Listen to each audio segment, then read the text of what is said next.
It's been a while, hasn't it? That doesn't mean I've been idle. Far from it. Just lots of things that take a long time until recently. But one of the things I do now have that I didn't have before is this running again. But what is it, you might well ask? Well, this is my layout, the mill.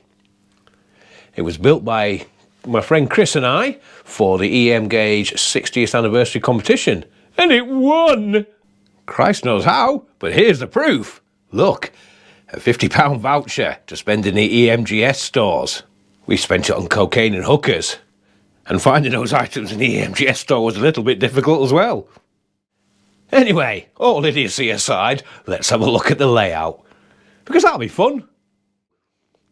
It's 60 inches long by 18 inches wide, as per the competition, and as the layout name suggests, it's all about a mill building.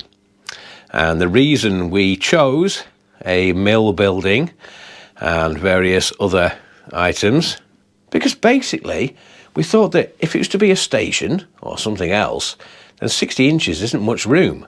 Whereas go for an industrial setting, and because of reduced space, you can fit in enough to make it interesting.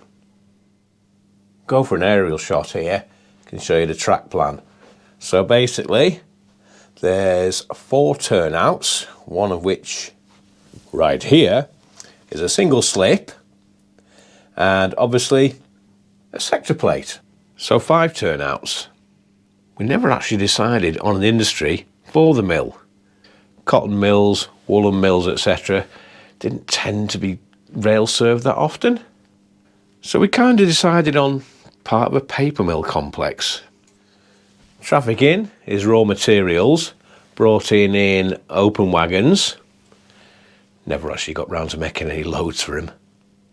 And also coal for the boiler house via these coal drops, which are based on the ones, sort of, in Sowerby Bridge, but much reduced in height because it's not going onto the back of wagons. Finished product goes out at the moment in vans, which are loaded under the Lucums. That's these things. There was winches in them so they could lift stuff up out of vans. Obviously they were there prior to vans being used very much. And due to the limitations of the layouts in size, it was built originally to take 3 wagons and a loco on the sector plate. I have now extended the sector plate. However, the locos for it are currently still in West Yorkshire with Chris. So I'm using other EM Gauge locos. A bit too big for the layout, but still fun enough and not probably suitable for an industrial setting. So look here, we got a Ginty, everybody's favourite. For practical reasons, we chose to use AJ couplings, Alex Jackson's, and if it'll work, you'll see why we chose them. Basically, with so little frontage to the layout, then we couldn't be reaching over the front and uncoupling 3 links. Because most of the stock is kit built and because they look butt ugly, we didn't want to use KDs and tension locks and the devil's work. And for those who aren't familiar with AJs, let me show you one. Can you see that little metal tail there? Underneath, the wire goes all the way across and it has a dropper behind the axle.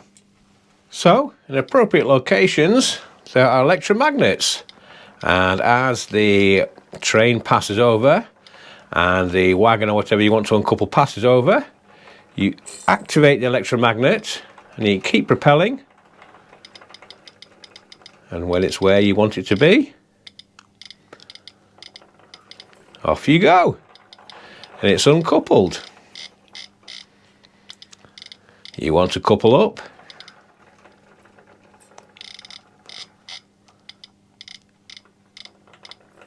And there we go. Simplicity itself, eh?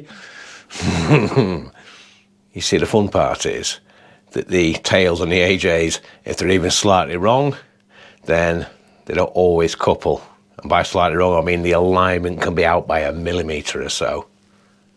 They're also a pig to make. Luckily, Chris did most of these. I've managed to do a few, and they work all right, but not as well as Chris's ones. The layout is DCC operated. As you can see, I use Digitrax, and all the turnouts, all 4 of them, are DCC operated too. A bit dark under here, but as you can see, we use tortoise ones, and you can see the electromagnets and the descriptive nonsense we wrote under the board to help us when it all goes wrong. So, we've had a look at the coal drops. They are constructed out of plasticard, and if I remember rightly, the beams the rails run on are wood. All the other buildings are mounting board with embossed plasticard on, painted and weathered up. The retaining wall at the front is made from the Wills coarse stone, with a lot of work to hide the joins and the sheets. I mean, a lot of work. Basically, using tons of mech, filler, scribers, you name it. The little bridge is obviously just made from plasticard. These are actually made in a hurry. I was quite chuffed for them. I've already mentioned the locos. It's been a Ginty. But the rolling stock is, as far as I can remember, all kit built from various manufacturers. Because, as I've said in a previous video, making wagons is a real passion of mine. Should be a passion of everybody's, really. The track is mostly just bullhead rail soldered onto copper-clad sleepers. We did actually put angle iron in the edges where the cobbles are, just to knean it up a bit. Where there is sleeper track, it's C&L Flexi, which is basically on the sector plate and the line to the coal drops. So while on the face of it, it looks to just be a small layout and not much going on, we sort of designed the track plan so there was a lot of intricacy going on in putting wagons where you want them and need them. It's very easy to tie yourself in knots, basically because you need to run round certain wagons to get them in the loading shed, and also the run round itself is often blocked by vans. I always reckon with 3 wagons in, shunting around and 3 wagons back out, you're looking at least 20 minutes, sometimes even longer. We also added the little open van at the end as a static van, just to make it more awkward.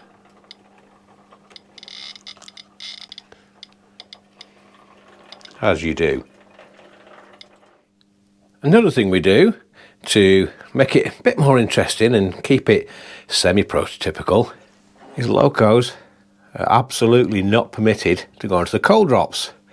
Hence the knackered old 3-plank wagon, which is basically a reach wagon to get coal wagons, hoppers, etc. off the drops. So as we can see here, we now have a wagon on the front which we need to run round. But how do we do that when we have 2 wagons on the back which will not fit there with the loco? This is where the puzzle part comes in, the part that makes a layout like this interesting. You move it out of the way, so then you can go and get it and run round later on.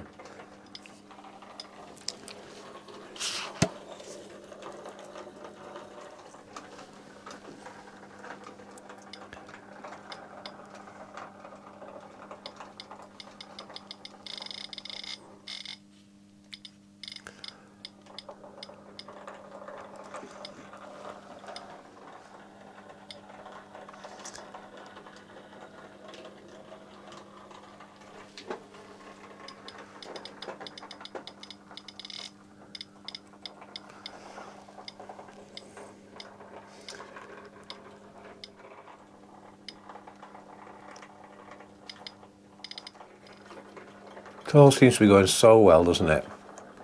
You wouldn't believe how many takes I've done on this. Turns out operating and filming is a pain in the arse. You can tie yourself in more knots than a Scoutmaster's bondage kit. And whilst it's probably not like a lot of the other layouts that appear on YouTube,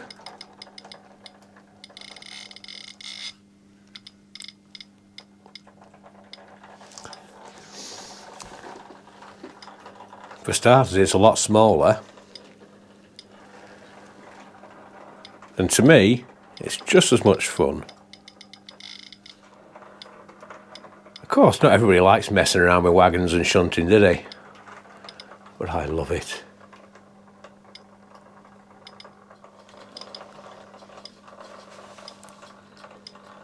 You know, I've had a large layout. Bake-up. Bake-up was brilliant. But more often than not, I just found myself shunting. If nothing else, this is a varied hobby with a wide range of interests. I just think for me,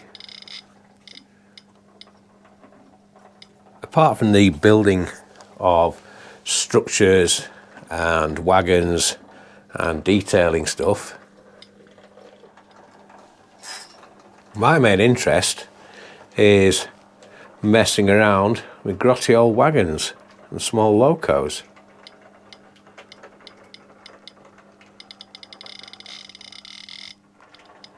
Not as much nonsense in this one as usual,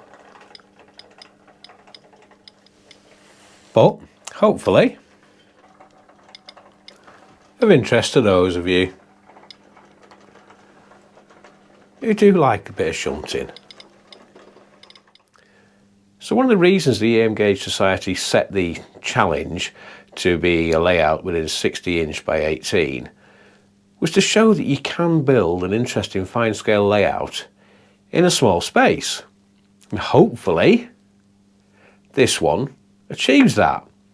Obviously, if you like shunting, don't want to run massive passenger sets and all that sort of thing. Anyway, there we go. Bit of an operating session on the mill.